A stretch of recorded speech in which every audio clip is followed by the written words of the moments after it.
오늘도 우리 사는 이야기 찾아주셔서 감사합니다. 사연자분이 보내주신 이야기 시작해볼게요. 안녕하세요. 저는 30대 중반의 여성입니다. 저희 집은 부와 명예 그리고 권력을 가진 뼈대 있는 집안이었습니다. 어딜 가나 대접을 받았고 명절이나 크리스마스에는 보육원에 기부도 하고 겉으로는 노블리스 오블리제를 실천하는 그런 집이었습니다. 그러나 실체는 아주 달랐습니다. 부모님은 쇼윈도 부부였고 저와 오빠는 배다른 남매였습니다. 오빠의 생모는 템프로라고 하는 소위 말하는 업소녀였다고 했습니다. 그 사실은 아무도 모르는 집안의 급비사항이었죠. 저도 우연히 알게 되었어요. 문제는 저보다 오빠는 뭐든 잘했고 공부에 대한 재능도 뛰어났습니다. 저는 오빠보다 나은 것이라곤 빼어난 외모 하나뿐이었습니다. 그런데 그게 문제가 될 줄은 미처 몰랐습니다. 제가 사춘기가 되어 2차 성징이 시작되자 오빠의 추행이 시작되었습니다. 처음에는 강제로 스킨십을 하다가 인기척이 들리며 멈추던 정도였습니다. 그런데 부모님이 암투병 중인 할머니 할아버지와 여행을 1박 2일로 다녀오면서 비극은 시작되었습니다. 제 나이 15살, 오빠는 19살이었습니다. 전 무용과 레슨 때문에 같이 동행을 못했고 오빠는 고3이라는 이유로 공부한답시고 같이 못 간 겁니다. 그날 밤 전 이복 오빠와 일이 일어나고야 말았습니다. 아무리 싫다고 몸부림을 쳐도 소용없었죠. 그날의 기억은 평생 못 잊을 것 같습니다. 그리고 그 후에도 점점 그와 비슷한 일이 반복되었습니다. 전 점점 정신적으로 피폐해졌고 무용 연습도 예전처럼 열심히 하지 못했습니다. 하지만 오빠는 뛰어난 머리로 명문대 의대에 수석으로 입학을 하게 되었죠. 전 친부모님의 딸이었지만 절대로 그 위를 뛰어넘을 수 없었습니다. 정신과 치료까지 받아가며 겨우겨우 수도권 대학의 무용과로 진학을 했죠. 집안의 모든 시선은 이복 오빠에게 쏠렸고 칭찬과 격려로 이어지는 반면 전 그저 변두리 학교를 다니는 제법 예쁜 여대생일 뿐이었습니다. 나중에 한 사실이었지만 오빠는 본인이 첩의 자식이라는 것을 알고 있었다고 하더군요. 그래서 그 사실이 알려질까봐 겁이 났고 어떻게든 인정받으려고 공부에 집중을 했던 것 같습니다. 그러다가 오빠가 의대 예과에 다니고 있을 무렵 전 생리를 건너뛴 것을 깨달았습니다. 달력을 정리하다가 무려 3달 동안 그런 것을 알고 병원을 갔습니다. 고작 22살이었던 제가 병원에서 받은 진단은 기가 막히게도 임신이라는 거였습니다. 한참 사랑하고 사랑받을 나이에 이복 오빠의 아기를 가졌다는 건 수치스럽고 죽을 만큼 괴로운 일이었습니다. 당시에도 수술을 한다는 것은 쉽지 않아서 밤새 잠을 못 자고 울 만큼 큰 사건이었습니다. 이러다가 배라도 불러오면 집에서 쫓겨날 것 같아 의대에 다니는 친구에게 부탁하여 어렵게 수술을 받았습니다. 집에서는 아프다고 하고 일주일간 쉬면서 결심을 했습니다. 어떻게든 독립을 해야겠다고 말이죠. 안 그래도 학교가 멀어서 집에서 자가용으로 통학을 했는데 자취를 하겠다고 말씀드렸습니다. 처음에는 반대를 하시다가 제대로 공부하겠다고 하니 학교 근처에 오피스텔을 구해주셨죠. 모든 가정과 가구가 갖춰진 오피스텔이라 친구들도 종종 놀러와서 간단한 파티도 벌이곤 했습니다.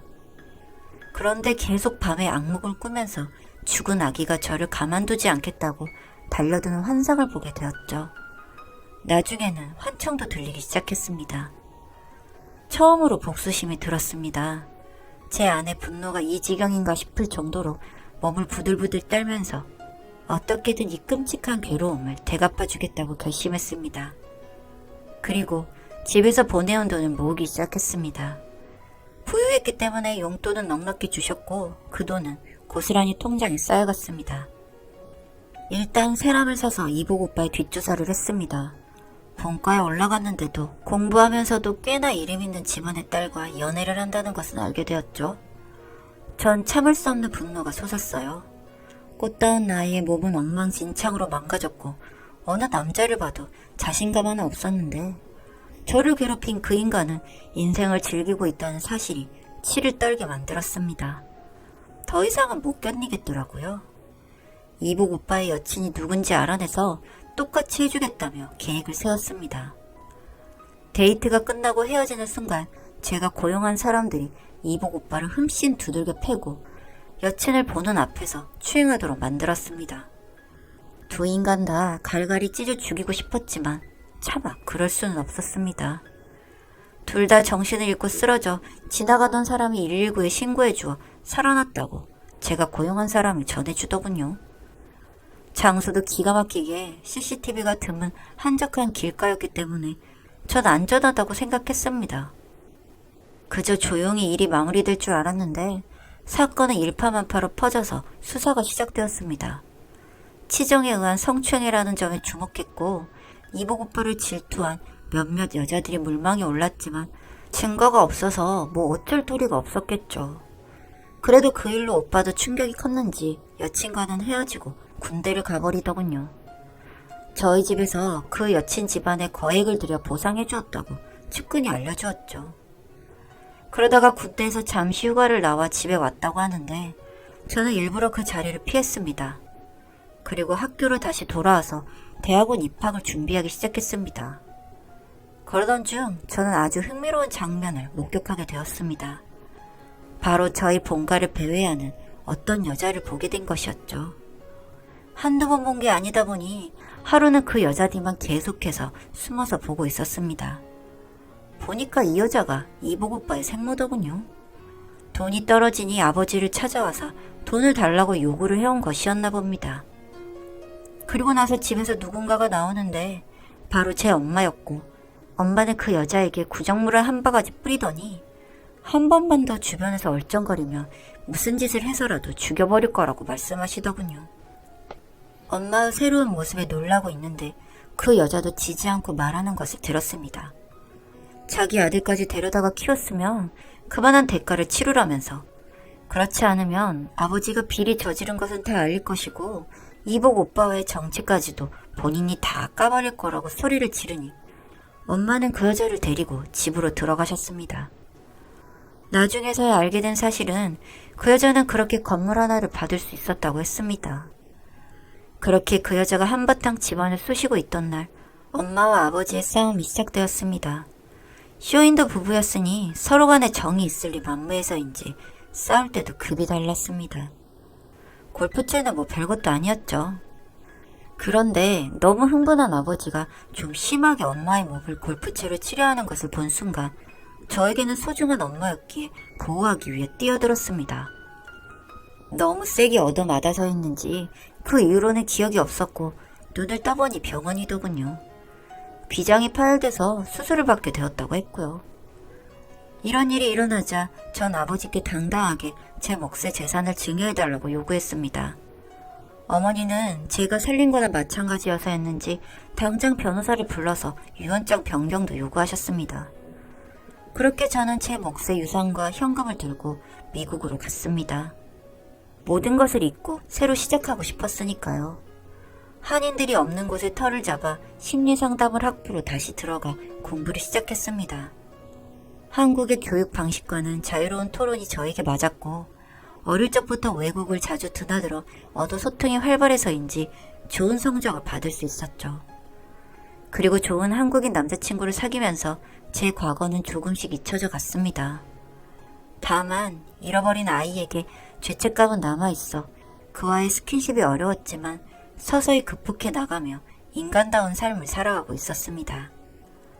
그리고 그즈음 오빠가 교통사고를 당했다는 소식이 날아왔습니다.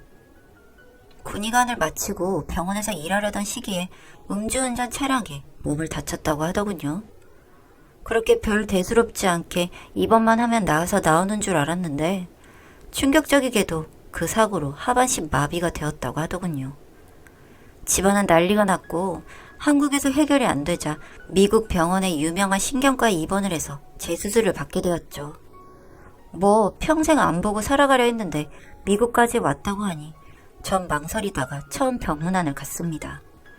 아버지와 어머니는 이미 제정신이 아닌 상태였는데 돈으로도 그 어떤 명예와 권력도 소용없는 일이었으니 그럴만도 했겠죠. 그런 두 분이 안쓰럽긴 해서 회복실에서 깨어나 병실로 들어오자마자 제가 간호할 테니 두 분은 가서 쉬시라고 말씀드렸습니다. 그리고 특실에 저와 오빠 단 두 사람만이 남게 되었습니다. 그동안 정말 잊으면서 살아가려고 했지만 이 인간의 얼굴을 보니 그간의 노력이 아무것도 아니었음을 알게 되었습니다. 얼굴을 보자마자 전 과거에 당했던 사실이 스멀스멀 올라왔고 또 한 번 죽이고 싶다는 생각이 들었죠. 그렇죠. 말이 안 되죠. 어떻게 그 일을 잊겠습니까? 그래서 그놈에게 말했습니다. 아픈 건 알지만 그래도 나한테 한 번쯤은 미안하다고 사과해야 하지 않겠냐고 물었습니다. 그러자 아무 말이 없더군요. 저도 대답을 기대하고 물은 건 아니었으니 제 이야기만 했습니다. 죗값이라고 생각하고 살아. 그나마 신께서 살려주셨으니 다행이지. 제 이야기를 듣자 그놈은 그래도 분했는지 눈물까지 흘리면서 어쩔 줄 몰라 하더군요.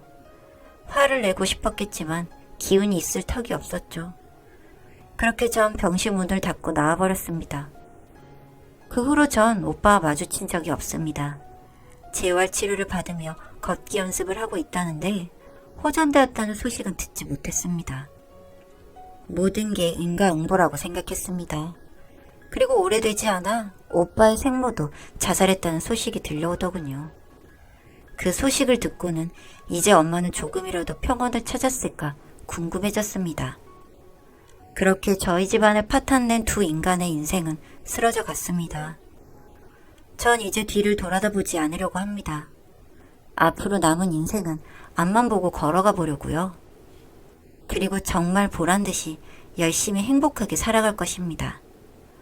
그동안 제 마음속에만 품어왔던 이야기들을 다 뱉어버리고 가벼워지고 싶네요.